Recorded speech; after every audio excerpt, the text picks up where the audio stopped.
작사도 신경하시고 오늘 내리서 부르겠습니다. 항상 창조를 만드신 하나님 아버지를 믿사오며 그 외아들을 주의 수 있습니다.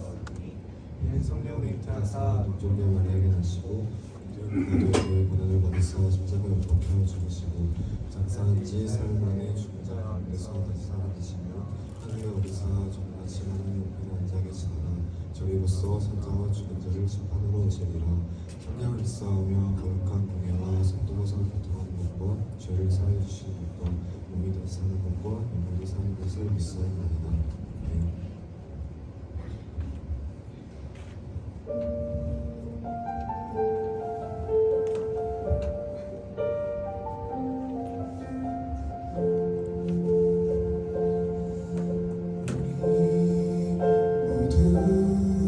예배하는 자 되어 온전히 영과 진리로 주를 예배하자.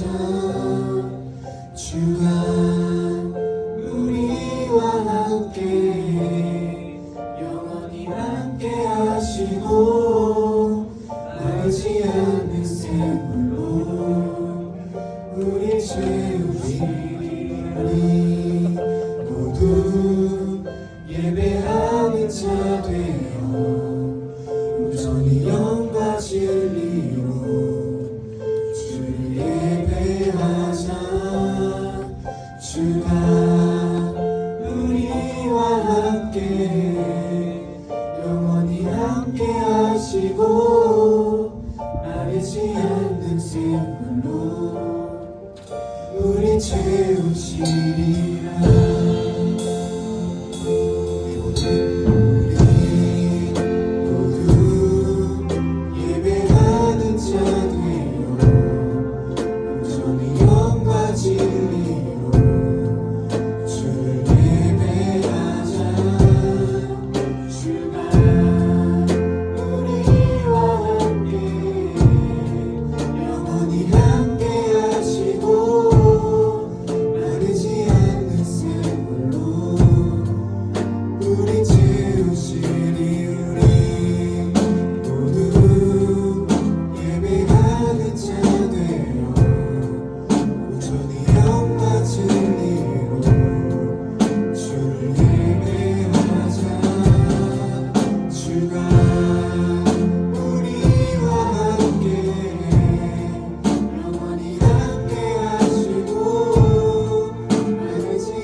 믿음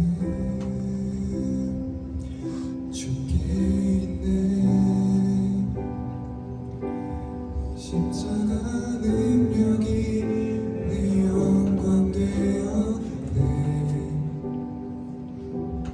주께서 우리를 승리케 하셨네 나의 능력 나의 소망 주께 있네 나의 믿음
감사드리며 예수님의 이름으로 기도드립니다.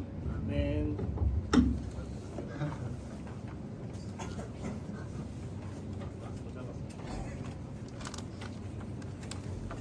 마이크가 나오네요. 이거. 마이크. 아 나와요.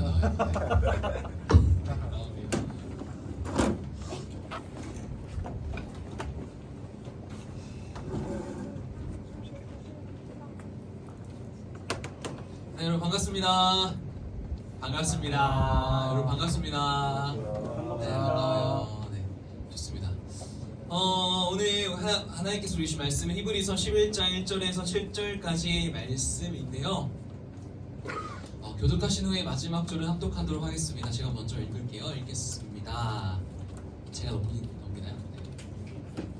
네. 믿음은 바라는 것들은 실상이요 보이지 않는 것들은 증거니. 옛날에로서 증거를 얻으리라. 여기 밥 안 먹었어요? 그래서 목소리 왜 이래? 다시 한번 읽겠습니다. 시작! 이로써 증거를 얻었느니라. 믿음으로 모든 세계가 하나님의 말씀으로 지어진 줄을 우리가 아나니 보이는 것은 나타난 것을 말미암아 된 것이 아니니라. 믿음으로 아벨은 가인보다 더 나은 제사를 하나님께 드림으로 이로운 자라 하는 증거를 얻었으니 하나님이 그 예물에 대하여 증언하심이라. 그가 죽었으나 지금도 말하느니라. 지금 민주 죽었어요. 지금 잠깐 죽었는데. 민주야 죽지 마. 믿음으로 에녹은 죽음을 보지 않고 옮겨졌으니 하나님이 그를 옮기심으로 다시 보이지 아니하였느니라. 그는 옮겨지기 전에 하나님을 기쁘시게 하는 자라 하는 증거를 받았느니라. 믿음이 없으니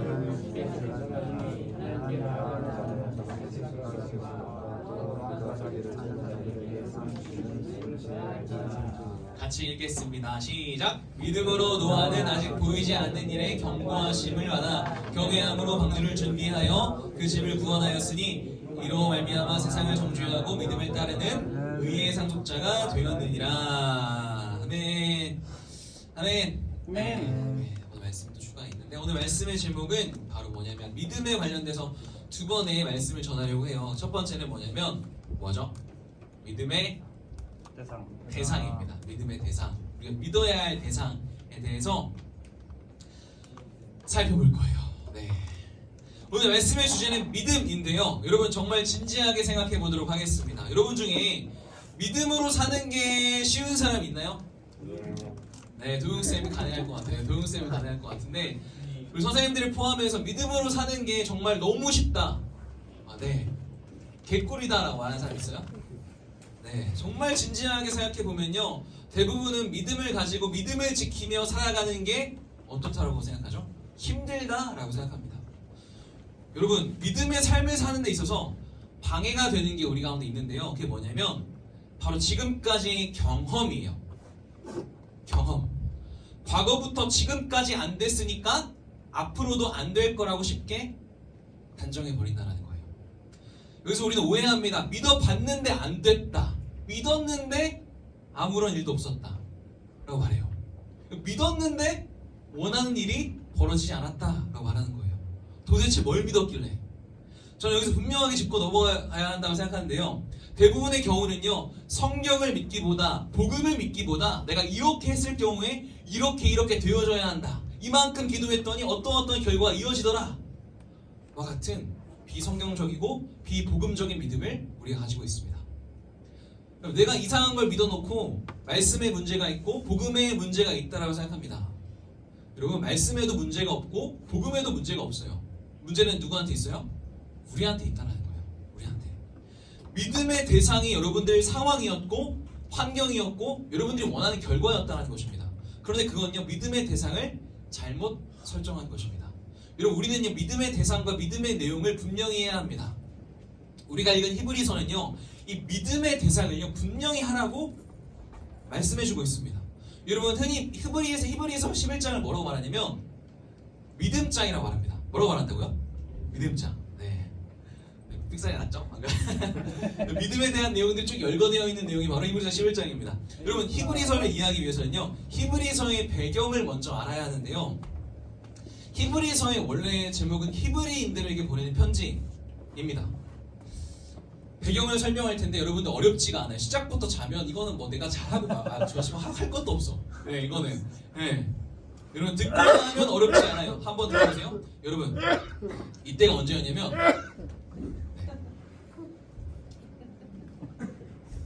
PPT 왜 안 넘어가죠? 이거 못 드리겠다. 네, AD 64년이에요. 여러분 1964년 아니고요. 64년 7월 18일입니다. 18일에서 19일로 넘어가는 깊은 새벽이에요. 사람들을 뭐 하고 있을 때죠? 깊은 새벽에? 자고 있을 때. 맞아요. 모든 사람들이 깊은 잠에 든 순간에 로마 서북쪽에서 불이 납니다. 대화재가 발생합니다. 여러분 이 불이요 낮에 났으면 사람들이 빨리 알았겠죠. 아 불이야 막 하면서 뛰어다녔겠죠. 초기에 발견만 한다면 빨리 끌 수 있었는데 문제는요 깊은 새벽에 불이 났다라는 거예요. 사람들이 불이야 라면서 불이 난 것을 알았을 때는요 이미 불이 순식간에 번진 상태입니다. 불을 끌 수가 없었어요. 여러분 이 당시 로마는요 모두 14구역으로 되어 있었는데 이 중에 10구역이 손실되었습니다. 14구역 중에서 10구역이 손실되었습니다. 이 불은요 5일에서 약 6일 정도 지속되었습니다. 끌 수가 없었어요. 왜냐하면 이미 집이 무너져 내리고 있었기 때문입니다. 사랑하는 부모님이, 배우자가, 자녀가 그 안에 있는데 도울 수가 없는 거예요. 구할 수가 없는 거예요. 사람들은요 얼른 도망칠 수밖에 없었습니다. 그래서 옆에 언덕에 올라갑니다. 여러분 거기서 사람들이 불 구경했을까요? 여러분 내 집이, 내 가족이 불타고 있는데 불을 끄는 방법은 딱 하나밖에 없어요. 뭘까요? 자연적으로 꺼지는 거예요. 그걸 기다릴 수밖에 없었습니다. 5일이 지나자 불이 사그라듭니다. 그런데 슝 하면서 돌풍이 부는 거예요. 그래서 4일을 더 탑니다. 여러분, 내 사랑하는 가족들이 불에 타 죽는 걸 지켜보고 있었습니다. 며칠 동안? 9일에서 10일 동안. 여러분 그 현장이 얼마나 처참했겠어요. 사실 상실감이 얼마나 컸겠습니까? 그런데 그 상실감이요 분노로 바뀌었어요. 도대체 누가 이 불을 저질렀냐라는 거예요. 그 방화범을 찾기 위해서 로마인들은요 혈안이 되어 있었습니다. 그런데 봤더니 이 14구역 가운데 10구역이 손실되었다는 말은요 나머지 4구역은 어땠다는 거예요? 불 하나 그슬리지 않았다는 것입니다. 왜냐하면요 그 4구역은요 그 사이에 강을 끼고 있었기 때문에 불에 안 탔어요. 공교롭게도 그 4구역은요 유대인들 지구였습니다. 그래서 초반에 로마인들이 합리적으로 의심했던 게 뭐냐면 방화범으로 유대인이었을 거라고 생각한 거예요. 유대인을 지목했습니다. 그런데 그걸 누가 막아주냐면 황제의 부인이 막아줘요. 왜냐하면 황제의 부인이 유대인이었기 때문입니다. 그래서 두 번째 방화범으로 지목받은 사람은 평소에 로마를 다 쓸어버리고 새로 재건축해야 한다라고 떠들고 다녔던 로마 황제 네로를 지목했습니다. 사람들이 의심해요. 이거 네로가 한 거 아니야? 의심합니다. 성난 로마의 시민들이 무기가 없으니까 농기구를 들고 네로 황제가 사는 왕궁 뒷뜰 약 100m 앞까지 쳐들어와요. 여러분 쇠창살을 뜯어버립니다. 그래서 겁에 질린 네로가 빨리 방화범을 지목할 수밖에 없었어요. 그래서 방화범으로 누구를 지목했냐면 그리스도인들을 지목했습니다. 방화범이라고 누명을 뒤집어 씌워버리는 거예요. 여러분 그런데 당시 로마 시민들은 이미 이성을 잃었기 때문에 합리적으로 따져볼 여유가 없었습니다. 자기의 분노와 가족을 잃은 상실된 그 마음을 쏟아부을 대상이 필요했던 거예요. 그래서 네로가요 로마 시민들로 하여금 합법적으로 분노를 표출하게 내버려 둡니다. 그렇게 시작된 게 바로 기독교 박해, 네로의 박해예요. 그리고 이 박해는요 상상을 초월할 정도로 끔찍합니다. 사람의 분노, 상실한 마음과 분노가 쏟아 부어지니까 잔인함이 끝을 달립니다. 분명 그리스도인들 대부분은요 불에 탄 10구역 안에 살았기 때문에 사실 그리스도인들도 사랑하는 가족을 잃었거든요.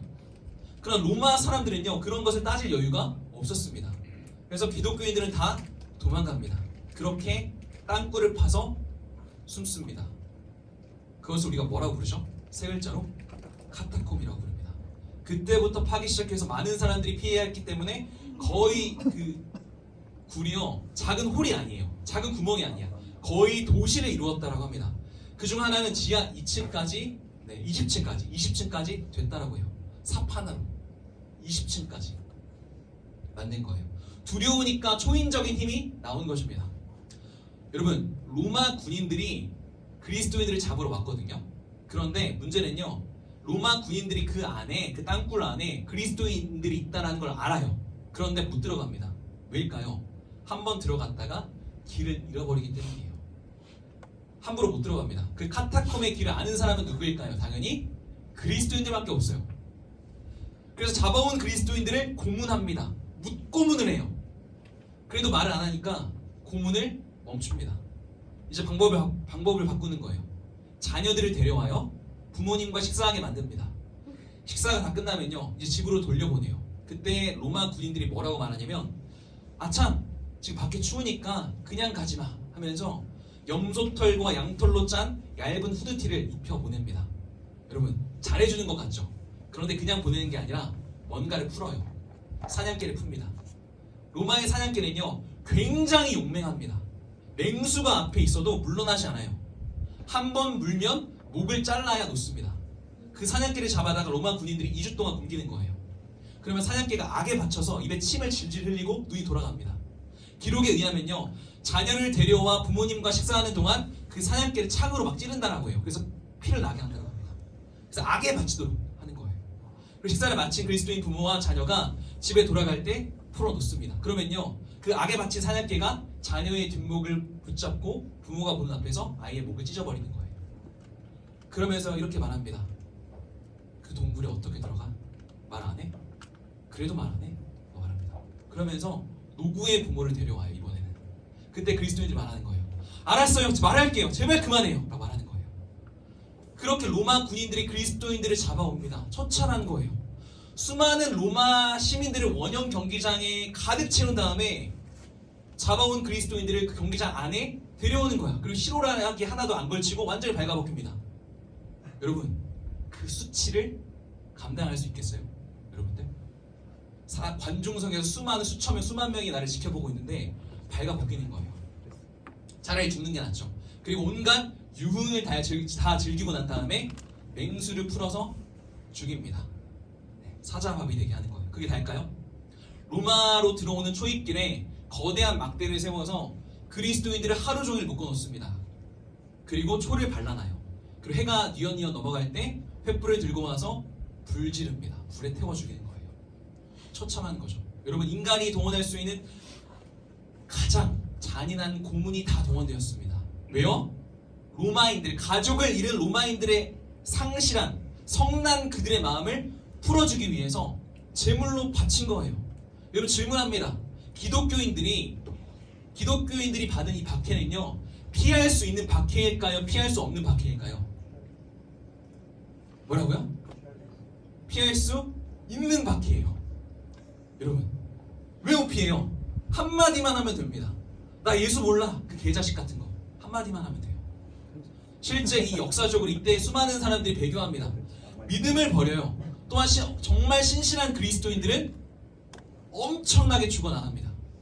바로 그때 예수 그리스도에 대한 믿음을 저버리고 유대교로 돌아가려는 사람들에게 기록한 편지, 그게 바로 히브리서입니다. 가장 고통스러운 건요, 하나님의 침묵이에요. 어느 고대 문헌을 찾아봐도, 역사 기록을 찾아봐도 하나님이 뭐 대단한 기적을 통해서 구원해 내셨다라는 기록이 없습니다. 이러한 상황 속에서 아무런 기적이 일어나지 않는 하나님의 침묵, 그게 제일 힘든 거예요. 아무리 기도해도 응답이 없는 것입니다. 사람들이 어떻게 생각했냐면, 예수 뭐냐, 진짜 살아있는 거 맞냐, 왜 자기 백성을 안 돌보냐, 성경의 약속들은 뭐냐, 이렇게 수많은 믿음의 갈등을 하고 있는 그들에게 하나님의 말씀이 전달됩니다. 그게 히브리서예요. 여러분, 감옥에서 또 사자의 이빨이 내 숨통을 조여오는 그 상황, 그 미친 침 흘리는 개가 내 자녀의 목을 물어뜯고 있는 그런 상황, 그 로마 군인들을 피해서 산속으로, 광야로, 계곡으로, 카타콤에 숨어서 벌벌 떨고 있는 사람들에게 전달된 말씀이 바로 히브리서입니다. 여러분, 예수에 대한 믿음을 저버리지 않으려고 몸부림치는 사람들에게 전달된 말씀, 도대체 예수가 누구냐, 그것에 대한 응답이 바로 히브리서입니다. 예수님은 누구신가? 여러분, 똑같이 하나님을 믿지만 여러분, 이스라엘 유대교와 기독교의 차이가 있어요. 뭘까요? 딱 한 명을 믿느냐 안 믿느냐. 누굴까요? 누구를 믿느냐 안 믿느냐? 예수 그리스도를 믿느냐 안 믿느냐. 유대교와 기독교의 차이는요, 예수만 버리면 유대교가 될 수 있는 거예요. 예수만 미친놈으로 만들고 유대교로 돌아가면 살아요. 그래서 배교한 사람들 대부분이 유대교로 넘어갑니다. 수많은 믿음의 갈등, 도대체 예수가 누구인가? 그냥 하나님만 믿으면 안 되나? 정말 예수를 믿어야 하나? 그렇게 갈등하고 있는 사람들에게 쓴 편지, 그들에게 분명하게 말씀하고 있습니다. 오늘 말씀의 핵심입니다. 읽겠습니다. 시작. 믿음의 대상이신 예수 그리스도. 다시 한번 읽겠습니다. 시작. 믿음의 대상이신 예수 그리스도. 여러분, 우리 정확하게는요, 우리는 하나님의 이름으로 기도한다라는 말은 잘못된 거예요. 누구의 이름으로 기도하죠? 예수 그리스도의 이름으로 기도합니다. 박해와 죽음의 위협 속에서 수많은 갈등이 있던 사람들에게 하나님의 말씀이 전달돼요. 그래서 인사말을 생략하고 히브리서 1장 1절에 이렇게 말씀하고 있습니다. 한번 읽어보겠습니다. 시작.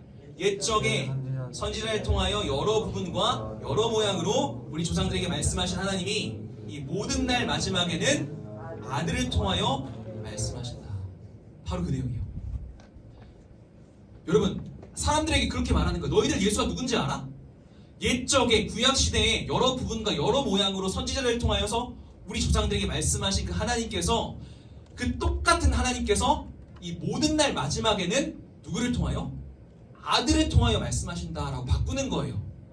그래서 히브리서 1장은 어떤 내용이냐면, 아들이신 예수 그리스도를 통해서 말씀하신 하나님, 2장은요 구원의 창시자로서 천사보다 뛰어난 예수님, 3장은요 유대인들이 존경하고 따랐던 위대한 모세, 그는요 하나님 아버지 집에서 종으로 섬겼지만 예수 그리스도는 아들로서 신실하시다. 4장은요 이스라엘을 가나안 땅으로 인도한 여호수아보다 더 뛰어나고 진정한 쉼을 주는 예수 그리스도. 쭉쭉쭉 나열하면서 예수 그리스도가 구약의 완전한 성취라는 것을요 말해주고 있습니다. 그러니까 예수님을 안 믿으면 아무런 의미가 없다는 거예요. 그러므로 예수 그리스도를 버리고 유대교로 돌아가는 것은요 미친 짓이다. 아무리 구약의 말씀을 다 지키더라도 예수를 안 믿으면 사실상 말씀을 어기는 것이다. 그렇게 말하고 있는 것입니다. 여러분, 오늘 말씀에서 저는요 여러분들에게 죽음을 불사한 믿음을 요구하지 않아요. 사실 저도 못 그러거든요. 죽음을 불사한 믿음을 요구한다라기보다 믿음의 방향을 요구하는 거예요. 사실 믿음의 방향을. 여러분, 죽음을 불사한 믿음이 아니라 믿음의 뭐라고요? 믿음의 방향, 믿음의 대상을 말하고 있는 것입니다. 누구를 믿을지를 말하고 있는 거예요. 그래서 오늘 우리가 읽은 히브리서 11장 6절 말씀에 보면 뭐라고 되어 있냐면 이런 말씀이 있어요. 한번 읽어볼까요? 시작. 믿음이 없이는 하나님을 기쁘시게 하지 못하는, 여기까지 읽겠습니다. 믿음이 없이는 에서 믿음은요 이중적인 의미가 있습니다. 하나는요 우리가 이미 알고 있는 것처럼 우리가 믿어야 하는 것이고, 또 하나는 믿음 그 자체이신 예수님을 의미해요.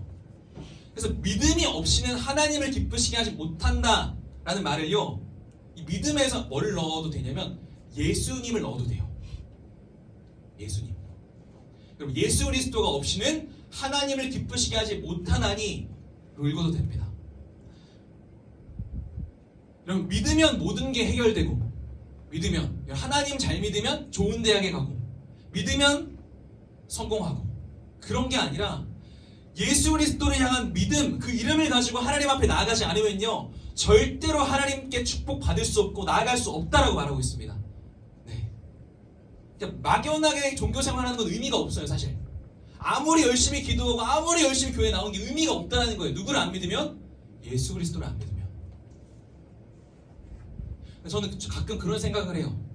저도 그렇고 가끔 교회에서, 저 청년 생활을 오래 했잖아요. 저도 청년이거든요. 아직 청년이에요. 31살이니까. 그러다 보니까 주변에 친한 사람들이랑 모여있고 놀고 그럴 때는 되게 교회를 열심히 나오는데, 만약 그런 게 없으면, 재미가 없으면 교회 나오기가 좀 싫더라고 가끔. 왜요? 내 믿음의 방향이 잘못되었기 때문이에요. 믿음의 방향은 예수님이세요. 그래서 예수님 말씀하시죠. 이렇게 말씀하십니다. 내가 곧 길이요 진리요 생명이니 나로 말미암지 않고는 아버지께로 올 자가 없느니라 말씀합니다. 여러분, 우리는 예수님과 상관 있는 예배를 드리고 있나요, 여러분? 여러분, 그래서 오늘 말씀 1절을 보면요 뭐라고 되어 있냐면 믿음은 바라는 것들의 실상이다 라고 되어 있어요. 여러분, 바라는 것들의 실상이다. 여러분 교회에 나오는 사람들이 바라는 게 뭐예요? 천국에 가는 거예요 사실. 그렇지 않아요? 근본적으로. 네, 천국에 하나님 나라에 가는 거예요. 여러분은 이 히브리서를 읽고 있는 사람들은요, 로마의 박해 가운데도 그들이 바라고 소망해왔고 시간이 흘러 오늘날 성도들도 동일하게 바라는 것 뭐예요? 하나님 나라 천국에 가는 거예요. 하나님께 받아들여지는 것입니다. 여러분 근데 구약에서는 하나님께 어떻게 받아들여졌냐면 제사로 받아들여졌어요. 제사로. 문제는요, 그 제사가 실상이 없었다라는 거예요. 그런데 그 모든 제사의 종결 실상은 누구라는 거예요? 예수님이라는 거예요. 우리의 대속제물 예수 그리스도. 억지가 아닙니다. 히브리서 9장에 보면요, 짐승의 많은 피로도 우리의 죄를 없이 하지 못했는데 그리스도는 단번에 자신을 들이심으로써 우리를 깨끗하게 하셨다는 말씀이 있어요. 그러니까 제사의 종결자가 바로 예수님이라는 거죠. 또 보이지 않는 건 뭘까요? 보이지 않는 것. 보이지 않는 것. 구약의 모든 신앙은요, 성경의 말씀은요, 우리가 그냥 성경을 딱 보면 우리한테 딱 들어와요? 안 들어오잖아요. 안 보입니다. 그럼 하나님이 보여요? 하나님이란 존재가? 안 보입니다. 보이지 않는 거예요. 하나님이 영이시기 때문에 안 보여요. 그래서 보이지 않는 것들의 증거다라고 말하고 있습니다. 그래서 골로새서의 말씀에 보면 이런 말씀이 있어요. 노란 글씨만 읽겠습니다. 시작. 그는 보이지 아니하는 하나님의 형상이시다라고 되어 있습니다. 그러니까 히브리서 11장 1절에서 말씀하는 보이지 않는 하나님의 증거가 누구라는 거죠? 예수님이라는 거예요. 그러니까 믿음은요, 우리 어떻게 믿어야 한다? 방식이 아니에요. 우리의 신념이 아닙니다. 얘들아 집중해보자. 열심히 믿자, 잘 믿자가 아니라 누구를 믿느냐가 중요하다는 거예요. 맹목적인 믿음 필요 없습니다. 예수 그리스도가 필요하다는 거예요. 그분을 놓치지 말아야 한다는 것입니다. 사랑하는 여러분, 예수 그리스도가 없는 예배, 예수 그리스도가 없는 교회, 예수 그리스도가 없는 믿음 생활, 여러분 우리가 그렇게 예배하고 있지 않습니까? 그렇게 교회 다니고 있지 않나요? 저는 정말 여러분에게 초기의 그리스도인들처럼 목숨을 건 신앙을 여러분 요구하는 게 아니에요. 사실 믿는다고 말하면서 왜 믿음의 대상을 분명히 하지 않는지를 말하고 있는 것입니다. 여러분 믿음의 대상을 분명히 합시다. 믿음의 내용 정도는 분명히 알아야 하죠. 결론입니다. 여러분 말씀 읽겠습니다. 여러분 말씀 이제 정리합니다. 강세 볼게요. 말씀을 읽겠습니다. 여러분 히브리서가 기록되었을 당시 로마의 박해 방금 말씀드렸죠? 이 정도의 박해가 있으면 강우사님 딱 봤을 때 강우사님은 믿음을 지킬 것 같아요? 못 지킬 것 같아요? 못 지킬 것 같아요. 네 맞습니다. 네 맞아요. 전 진짜 1초 만에 0.5초 1초도 안 걸려요. 바로 저 여기서 몰라요 막 이럴 것 같아요. 아저씨 누구죠? 막 이럴 것 같은데 여러분 저는 사실 이렇게 믿음을 저버린 사람들이 특별히 나쁘다라고 생각하지 않습니다. 그들이 정상이에요. 근데요 그러나 적어도 그렇게 믿음을 저버린 사람들 가운데 그들 가운데 생명의 위협 속에서 믿음을 저버렸지만 박해가 다 끝나고 그 중에 기독교로 돌아온 사람들이 꽤 있었습니다. 아마 박해 속에서 믿음을 저버렸을 때 괴로웠을 거예요. 마음이 불편했을 거예요. 그리고 우리도 매일같이 실수하고 넘어지죠. 근데 믿음을 저버린 상태로 주저앉아 있지는 말라는 것입니다. 주저앉아 있는 게 비정상이라는 거예요. 넘어지는 게 비정상이 아니라. 여러분 예수님을 주인으로 고백하면서 그 고백에 합당한 삶을 살지 못하는 것에 대한 불편함, 괴로움이 여러분 조금도 없으십니까? 저는요 여러분들에게 죄책감에 빠져있으라 그런 말이 아니에요. 충분히 괴로워해야 한다는 거예요. 충분히 고통스러워해야 한다는 것입니다. 그래야 괴로워해야 고통스러워해야 방향을 바꿀 수 있는 거예요.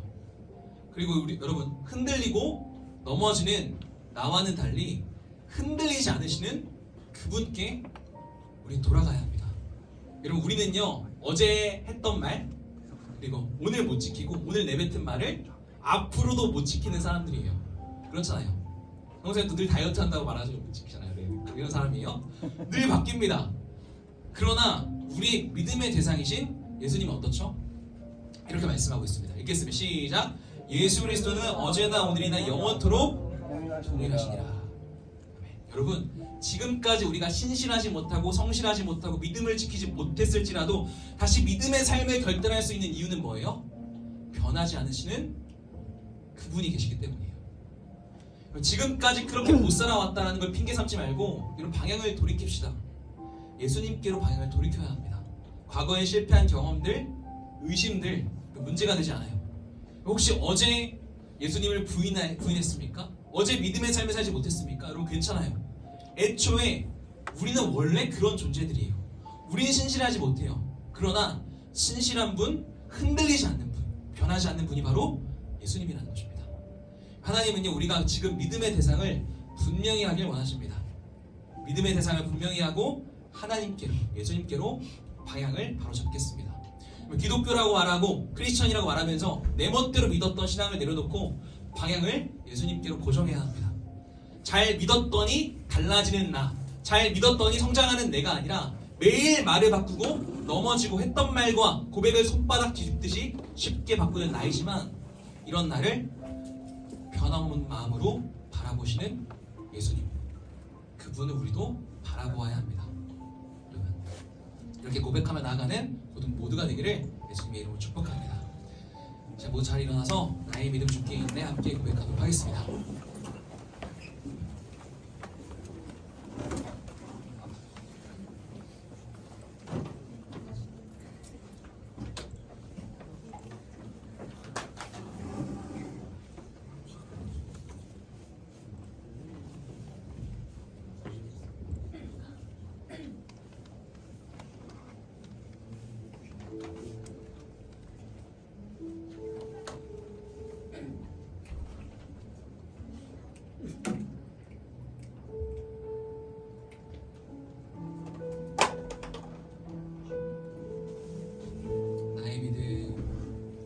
나의 믿음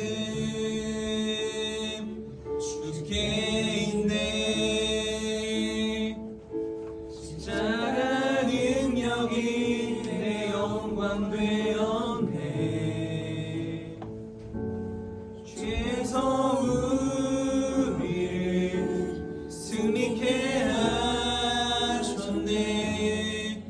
나의 능력, 나의 소망 주께 있네. 다시 한 번 더 고백하면 나의 믿음, 나의 믿음 주께 있네. 십자가 능력이 내 영광 되었네.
붙잡고 있는 예수 그리스도 그분에 대한 소망은 영혼의 닷 같다라는 표현이 있어요. 닷이 뭐냐면요, 그 배가 이제 물결 위에 있을 때 바람의 거센 물결에 이제 흔들리지 않도록 그 배 안에 내리는 닻을 의미합니다. 그래서 그 닻이 있으면 그 배는 흔들리지 않을 수 있는 거예요. 예수님이 바로 우리 영혼의 닻이다라고 말씀하고 있습니다. 우리가 흔들리고 요동하지 않을 수 있는 이유는 뭐냐면 내가 믿음이 좋아서 내가 안 흔들리는 존재여서가 아니라 변하지 않으시는 분이 예수님이기 때문이라는 거예요.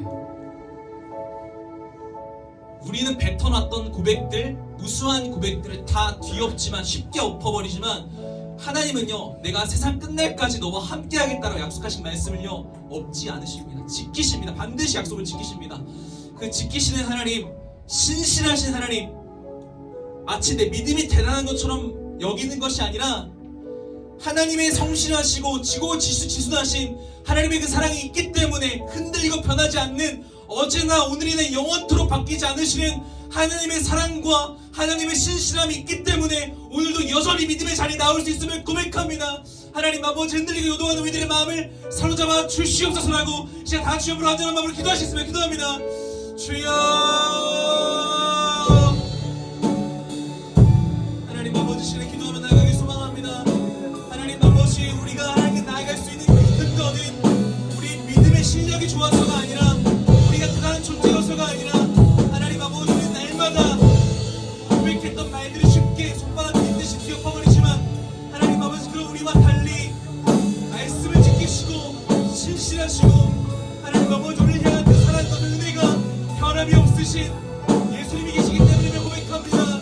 하나님 아버지, 어제까지 지금까지 넘어졌을지라도 다시 한번 믿음의 결단을 하고 믿음의 주인 되시는 예수님께 나와서 다시 한번 그분께 나아갈 수 있는 우리가 될 수 있도록 하나님 아버지 인도하여 주시길 소망합니다. 그들의 마음과 우리 중심이 하나님 아버지 잘 믿었더니 변하고 성장하는 나에게 있지 않고 그 말씀을 끝까지 지키시는 예수님께 우리 믿음을 둘 수 있도록, 믿음의 근거를 둘 수 있도록 하나님 아버지 인도하여 주시길 소망합니다. 하나님 아버지, 위하여서 어제나 오늘이나 영원토록 동일하신 예수님께로 그들의 마음을, 그의 중심을 고정하기를 원합니다. 그들의 마음과 우리 중심을 주님께로 고정할 수 있도록 하나님 아버지 인도하여 주시기를 소망합니다.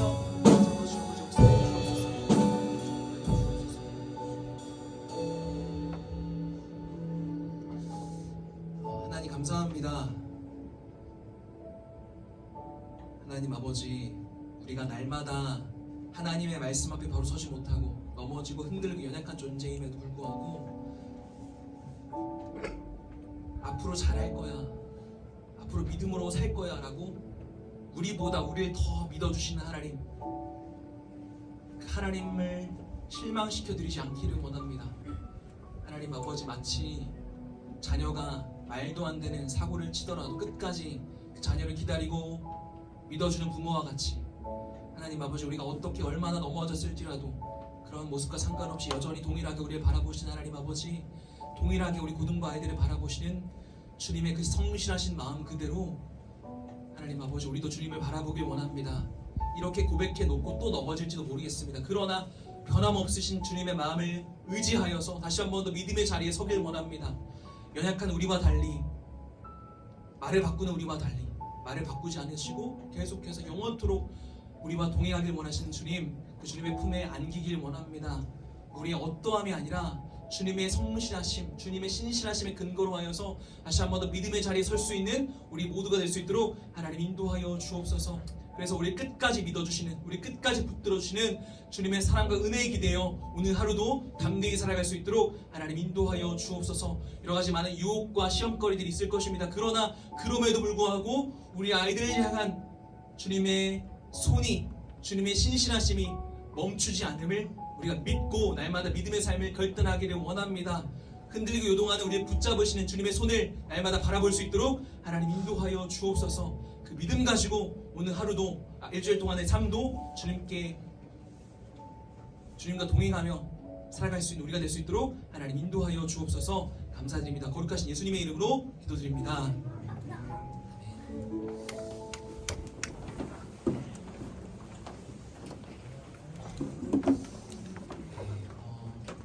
나의 모습, 나의 소유 부르시면서 준비하신 예물을 하나님께 올려드리겠습니다. 부탁드리겠습니다.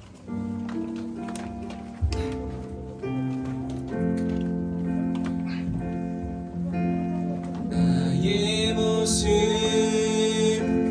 나의 소유 주님 앞에 모두 드립니다.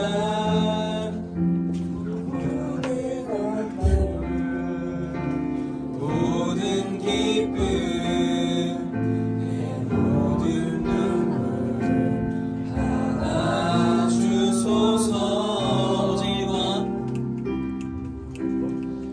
어제와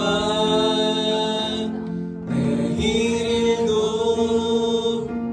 꿈과 희망 모두 드립니다.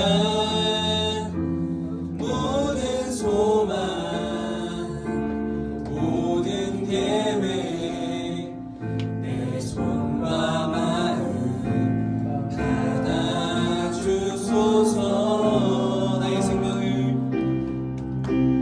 나의 생명을 드리니 주 영광 위하여 사용하옵소서. 내가 사는 날 동안에 주를 찬양하며 기쁨의 제물 되리. 나를 받아주소서. 아멘. 총무님 나오셔서 공부해 주시겠습니다.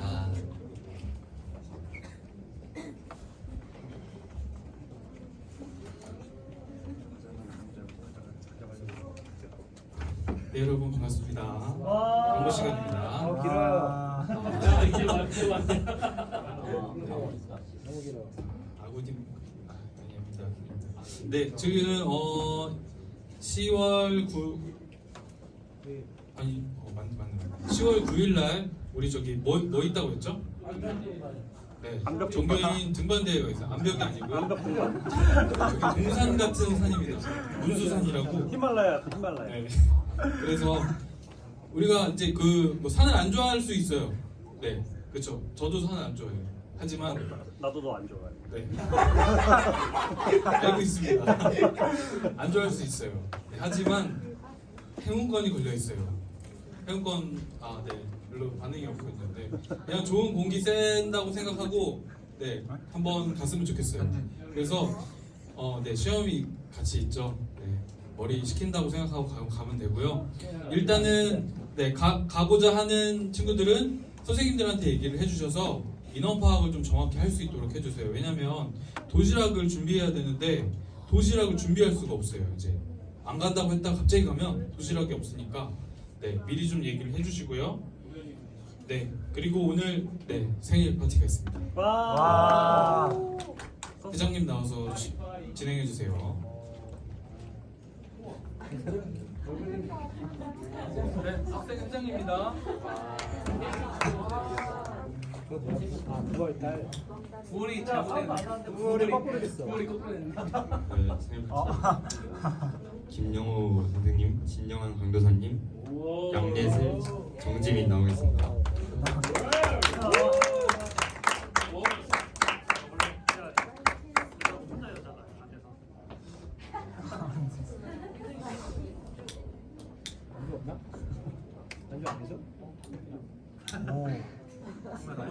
말타가 능숙한데?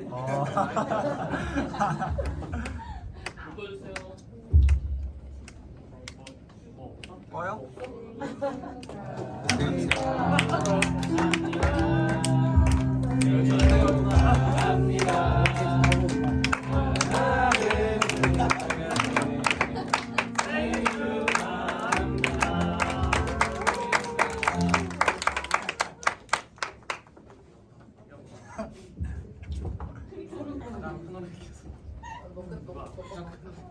나 나이 안 많아.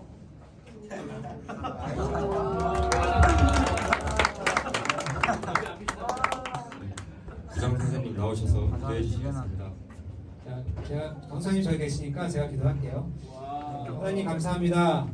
목사님 비롯해서 선생님들과 학생들 9월 생일을 맞이하게 해주시면 감사합니다. 앞으로 인생 동안 예수님 잘 믿고 우리 인생을 하나님께 잘 드리는 우리 모두가 될 수 있도록 도와주셔서 축복하고 감사하며 예수님의 이름으로 기도드립니다.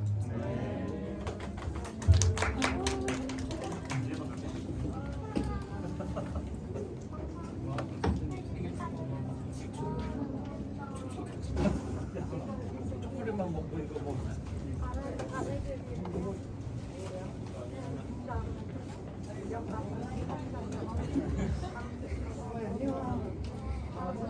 지금 드려진 예물을 위해서 기도하겠습니다. 이거 끝날 때까지 끝난 게 아니에요. 용호 11조, 찬우 11조, 용호 선경금, 찬우 선경금, 기차 선생님 브라이언 컴패션 후원금 드리셨고, 유진이 선경금, 진실로 다양한 예물로 하나님께 예물을 올려드렸습니다. 드려진 예물을 위해서 기도하겠습니다. 하나님 감사합니다. 하나님 아버지, 우리들의 모든 것의 주인 되신 하나님, 우리가 마음으로 나왔을 뿐만 아니라 마음으로 물질로 이 자리에 나온 우리 고등부 아이들 한 명 한 명을 주님께서 기쁘게 받아주시고 드려진 예물을 통하여서 하나님의 영광이 드러날 수 있도록 또 주위의 어려운 이웃들에게 귀하게 사용될 수 있도록 하나님 인도하여 주옵소서. 그래서 예물이 사용되는 곳마다 하나님의 나라가 든든하게 세워질 수 있도록 하나님 인도하여 주옵소서. 특별히 예물을 드린 귀한 손길들, 귀한 마음들 주님께서 기쁘게 받아주셔서 하나님의 귀한 축복으로 되돌려 주옵소서. 감사드립니다. 모든 것 주님 올려드리며 거룩하신 예수님의 이름으로 기도드립니다. 아멘. 주기도문 하심으로 예배를 마치도록 하겠습니다. 시작. 하늘에 계신 우리 거룩히 여김을 받으시오며 나라의 마옵시며 뜻이 하늘에서 이루어진 것 같이 땅에서도 이루어지이다. 오늘날 우리에게 이름한 양식을 주옵시고 죄진 자를 사하여 주옵 같이 우리 죄를 사하여 주옵시고 우리를 시험에 들게 하지 마옵시고 다만 악에서 구하옵소서. 내가 권세와 영광이 아버지께 영원히 있사옵나이다. 아멘.